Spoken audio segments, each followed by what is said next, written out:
निवडणुकीत सत्ताधारी पक्षाकडून प्रचंड पैसा वाटण्यात आला। इतका पैसा आहे तो शेतकऱ्यांना दिला असता तर शेतकरी कर्जमाफ झाले असते। कर्जमाफी न करता सत्ताधारी पक्षाच्या आमदारांना आर्थिक सक्षम करण्याचा प्रयत्न सुरू आहे असा आरोप करत शेतकऱ्यांची पूर्ण कर्जमाफी झाली नाही तर हेच शेतकरी तुम्हाला धडा शिकवेल अशी चेतावणी शरद पवार गटाचे प्रदेश अध्यक्ष शशिकांत शिंदे यांनी दिली आहे। हाच मुद्दा मांडलेला आहे। जर तुम्ही सांगितलंय आम्ही कर्जमाफी करतो तर कर्जमाफी करावी। 6 महिन्यामध्ये साधारणतः 1300 ते 2000च्या दरम्यान शेतकऱ्यांनी आत्महत्या केलेल्या आहेत। रोज शेतकरी आत्महत्या करतोय। या आत्महत्या नसून तुम्ही दिलेल्या आश्वासनाची पूर्तता जर झाली असती तर शेतकऱ्यांनी आत्महत्या केली नसती। हा सरकारच्याकडून झालेला खून आहे असं मी समजून त्यांना उद्याच्या अधिवेशनामध्ये उत्तरामध्ये कर्जमाफी कधी करणार आणि काय करणार याचा खुलासा मागितलेला आहे। त्यांनी तर दिला नाही तर आम्ही सभागृहामध्ये त्याच्याबद्दल आवाज परत उठवणार आहोत। दिल्लीमध्ये शरद पवार साहेबांनी स्नेहभोजन बोलवलेलं आहे, त्यामध्ये महायुतीच्या नेत्यांना देखील त्यांनी निमंत्रण दिल्लीमध्ये शरद पवार साहेबांनी स्नेहभोजनाचं निमंत्रण महायुतीच्या नेत्यांना देखील दिलेलं आहे। अजितदादा पवार यांच्या नेत्यांना देखील बोललेलं आहे। असं आहे की आदरणीय पवार साहेबांचा वाढदिवस हा 12 तारखेला होतोय। 12 तारखेला होत असताना दिल्लीतल्या शेवटी हा वाढदिवसाचा कार्यक्रमाच्या निमित्ताने एक स्नेहभोजनाचा कार्यक्रम आहे, त्यामुळे सर्व पक्षीय नेत्यांना बोलवलेलं आहे। 12 तारखेला यशवंतराव चव्हाण प्रतिष्ठानमध्ये त्यांचा पक्षाच्या वतीने वाढदिवस साजरा केला जाणार आहे।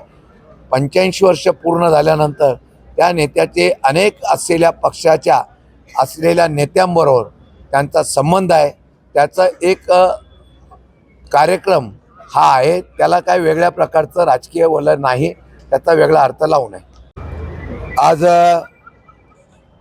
विधान परिषदेमध्ये सत्तारूढ पक्षाच्या वतीने शेतकऱ्यांना अवकाळी पाऊस झाल्यानंतर जी काही नुकसान भरपाई द्यायची याच्या संदर्भामध्ये एक प्रस्ताव आणलेला आहे।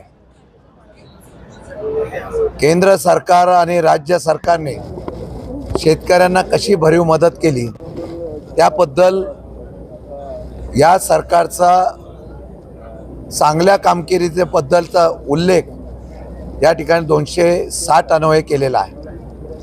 अवकाळी पावसाच्या मध्ये 32,000 कोटीचं पॅकेज अशा वेगवेगळ्या प्रकारच्या योजना त्यांनी त्या ठिकाणी जाहीर केल्या। मी या सर्व गोष्टीवर विषय मांडत असताना राज्य सरकारकडून संबंधित मंत्र्यांनी उत्तर देताना नक्की किती नुकसान झालं त्याची आकडेवारी द्यावी, त्याचबरोबर त्या असलेल्या नुकसानीबद्दल सरकारकडून किती मदत झाली त्याची आकडेवारी द्यावी।